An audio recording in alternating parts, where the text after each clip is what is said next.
অভিনয় বা গানে নয়, মানবতার জন্যই গিনেস বুকে জায়গা করে নিলেন ভারতীয় সঙ্গীত শিল্পী পলক মুছাল।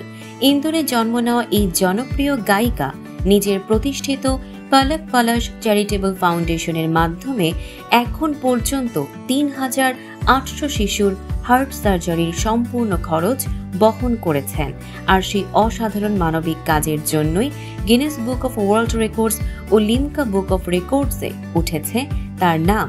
সঙ্গীতের প্রতি ভালোবাসা থেকেই শুরু হয়েছিল তারই মানবিক যাত্রা। ছোটবেলায় এক ট্রেন ভ্রমণে কিছু দরিদ্র শিশুর সঙ্গে দেখা হয় পলকের। সেই অভিজ্ঞতাই বদলে দেয় তার জীবন। সেদিনই তিনি নিজেকে প্রতিশ্রুতি দেন, একদিন আমি ওদের সাহায্য করব। বছর কয়েক পর সেই প্রতিশ্রুতি গড়ে তোলে তার ফাউন্ডেশন। এখন তার প্রতিটি কনসার্টের আয় ও ব্যক্তিগত সঞ্চয় ব্যয় হয় অসহায় শিশুদের জীবন রক্ষায়। পলক বলেন, খুব ছোট করে শুরু করেছিলাম। প্রথমবার 7 বছরের এক শিশুর জীবন বাঁচাতে পেরেছিলাম।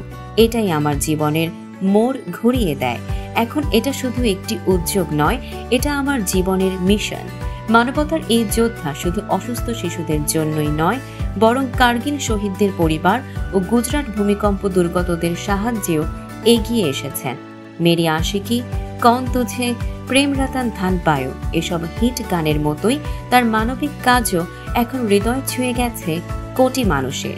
দর্শক, সাম্প্রতিক ও চমকপ্রদ সব খবর পেতে ফলো করুন আমাদের ফেসবুক পেজ CB24 টিভি এবং সাবস্ক্রাইব করুন ইউটিউব চ্যানেল CB24 অফিসিয়াল।